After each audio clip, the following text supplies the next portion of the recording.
Hi, I'm Sherri Kane, an investigative journalist, and today I'm going to be reporting with Dr. Leonard Horowitz on Barack Obama's declaration of a national emergency and what this means to this country. Now, a declaration of national emergency is usually brought about when there is a natural disaster about to occur, such as an earthquake or a hurricane. So why now is Barack Obama sending out a national emergency for the swine flu pandemic?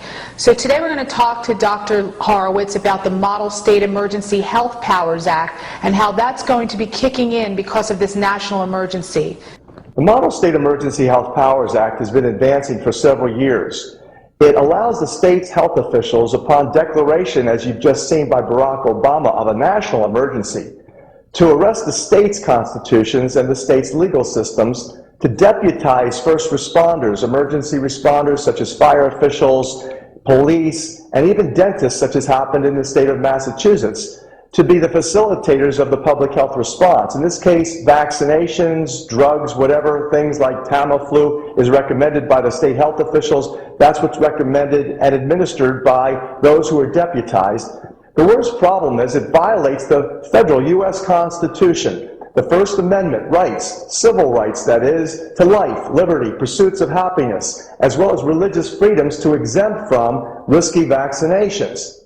The other problem with it is that in the process of arresting the Constitution, it indemnifies all those deputized from any liability if what they drug you with or they inject you with causes harm to you. Or in the process of taking you to quarantine camps, they break your arm or perhaps your leg, or in the quarantine facilities themselves, the vaccine causes death or injury. You have no litigation capability. You can't sue anybody. So that is the major problem with the Model State Emergency Health Powers Act. In essence, it creates a state of fascism, corporate fascism, when you consider the drug industrialists' involvement with the federal government. Well, that's just awful, Dr. Horowitz. It sounds like our Constitution is going completely down the drain with this Model State Emergency Health Powers Act. Yes, Sherri. And then when you consider the fact that this emergency was based on absolute fraud, first of all, you had CBS report that 83 to 97% of the cases that were reported of H1N1 were fraudulently reported.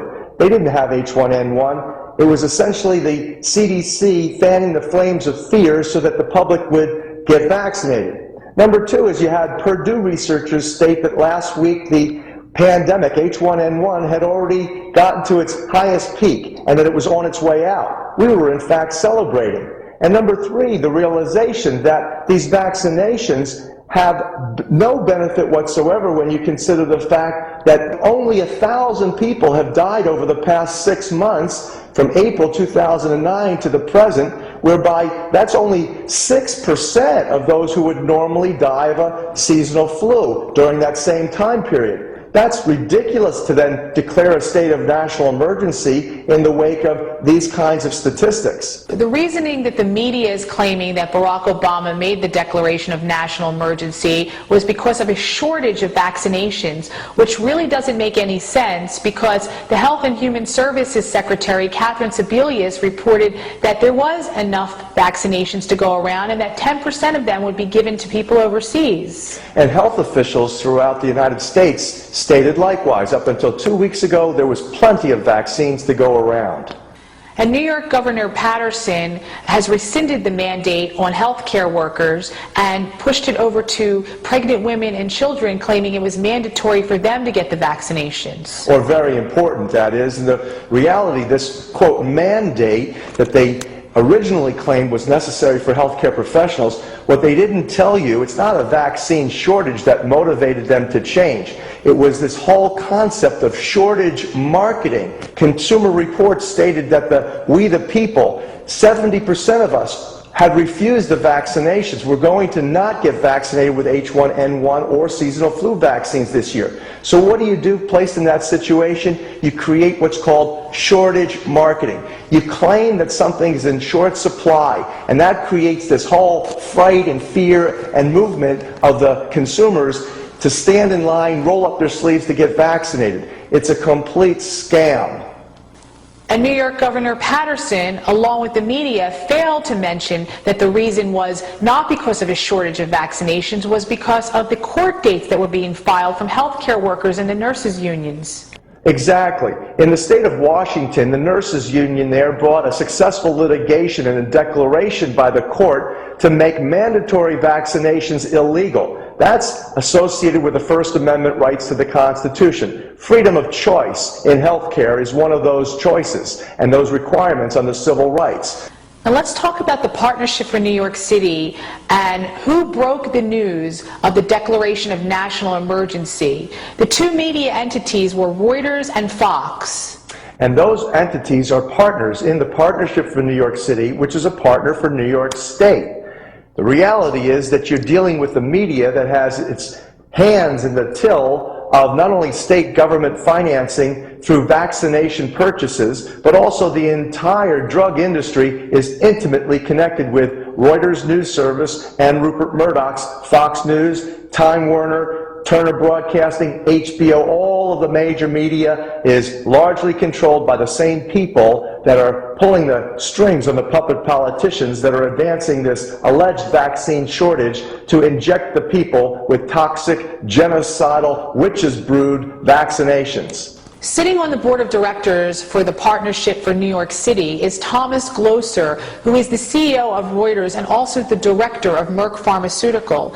And the co-chairman of the Partnership for New York City is Rupert Murdoch. Rupert is the CEO of Fox. He also controls the Murdoch Children's Research Institute in Australia, in association with CSL Pharmaceuticals, which is a division of Merck Pharmaceuticals. They are currently conducting swine flu vaccination trials on children and pregnant women. Well, we know the royal family has been conducting genocide for centuries if we look at India and China regarding colonialism.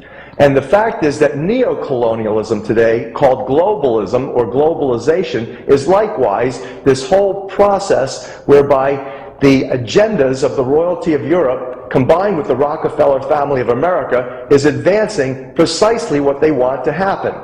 In this case, who's implicated is this Partnership for New York City and the Population Council, which was likewise founded by David Rockefeller and the Rockefeller brothers, funded to become the global most active depopulation, population reduction agency, currently funded by the United States federal government, the Rockefeller Foundation, and numerous other institutions. Their goal is to reduce global populations by at least half to two-thirds, and that's precisely what the greatest risks of these vaccinations are.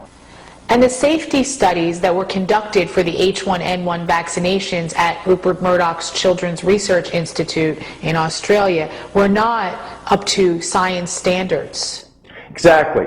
The reality is that they had used previous flu vaccine studies, and they had only tested these vaccines for 6 weeks. That's completely inadequate to determine all of the other diseases that occur months and even years, such as the autoimmune diseases and the cancers. Besides that, there were no placebo controls.